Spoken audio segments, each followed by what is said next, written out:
Hello everyone, I'm Jeffrey King, and today I'll be contributing to the Project Lowball project thing.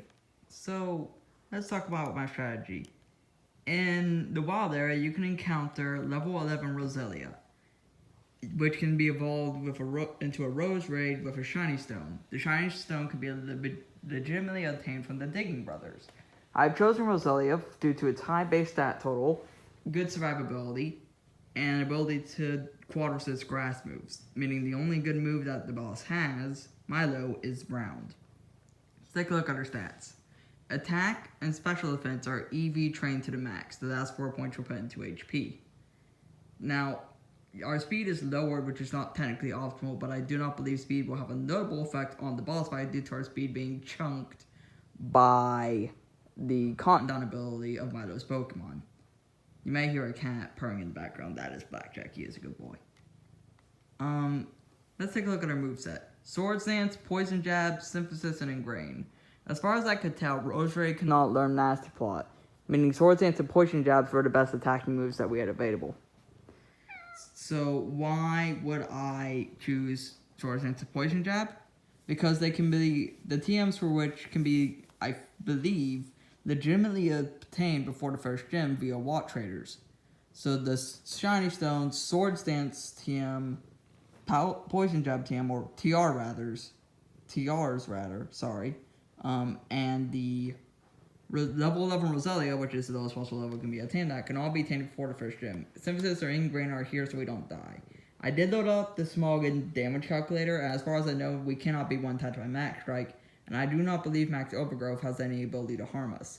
So the strategy is very simple. Set up Ingrain, set up Sword Stance, Synthesis whenever we're low on health, Dynamax, kill the first one at +6, Gossifleur at +6, and then we 2-tap the Eldegoss.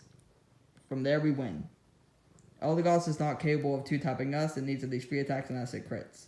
So if my math is right, this should work on the first try. If this is a failed attempt, I'm going to post it just for the sake of documentation and experimentation. But I'm fairly confident in our abilities to win this battle with no items at level 11. There might be some sort of fear strategy you could do by looking at the Bulbapedia and Cerebi. I couldn't find any sort of fear Pokemon that could be acquired at this point in the game. Even if you could, you wouldn't have a way to get them at level 1 because the nursery, is unlocked after this. Wait a second. There's a nursery in the wild area. What the hell am I... You might be able to do this at a lower level, actually. Maybe if you bred a Budew, but then how would you get Budew enough... Well, I guess you could use Pokemon Camp to get Budew the XP it needs. But I totally forgot about the nursery in the wild area. And we'll just do a level 11 run for now as proof of concept, and we'll see if we can get it lower later. You'd have to run more calcs. I think maybe it could be done. Now, we are going to... I'm really not scared of Gossifleur all that much, so we're just going to Ingrain for now.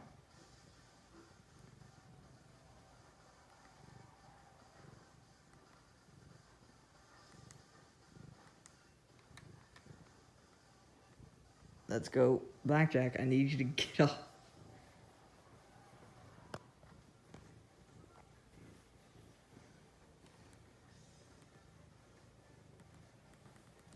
That's 2 Sword Stances.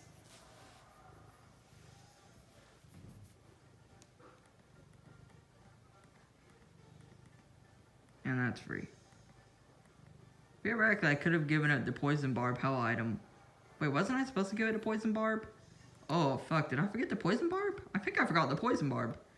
I will say for the sake of transparency that whilst all these items are theoretically obtainable on a legitimate save file before the first gym, I have, for the sake of testing, and using this more as a theoretical proof rather than done fully legit, transferred Roserade to my main file, which had all the requisite items available immediately, including the EV items, for the sake of this being a theoretical proof. If this invalidates this run, I completely understand, hence why I'm mentioning it for the sake of honesty and transparency. I'm not going to mislead people on this. Oh, I didn't account for needing Dynamax candies. That might change the damage calcs. I will also say that if you attempt this, you will have to lose the battle on purpose once because you can't take Roserade with you into the gym, as it will, well, first of all, that was up mid-fight. I didn't account for that either. That might give us a little bit of a boost. Second of all, Roserade will gain XP if you take it in the gym with you due to a mandatory trainer, which could level it up to level 12 before the battle begins. And since the whole point is entering the battle at the lowest level possible, we can't have that. So you have to go through the gym with a team that will lose to Milo on purpose, and then go back in with only Roserade. This does mean you will have to lose to every gym leader intentionally during a playthrough of Lowball, which I will be kind of attempting, because I think the newer games have a lot of potential for the sake of Lowball. Unfortunately, since the guy who's hosting it, as much as I love his vids, he's focusing on the other games first, which is understandable. They're like, you know, the classics. You can't beat the classics. As much as I love the new games, I do also love the old games. So I was like, man, I was just sitting there like, man, but Gens 8 and 9 have so much Pokemon variety in the early game. That has a lot of potential for Lowball. And then I just kind of realized that I could do it myself, so I'm doing it myself. And there it is, boys. Milo defeated with a level 11 Roserade out of the box, no levels gained. I wonder if you could probably go maybe a level or two lower if you use the nursery in the wild area, which I completely forgot to account for. I also did not have max IVs, which could have a notable effect on the validity of doing it at a lower level. But I have proven that a level 11 victory with Roserade is possible. This is my first try too. I'm going to start looking at strategies for Nessa. So, hope this helps with the Lowball project.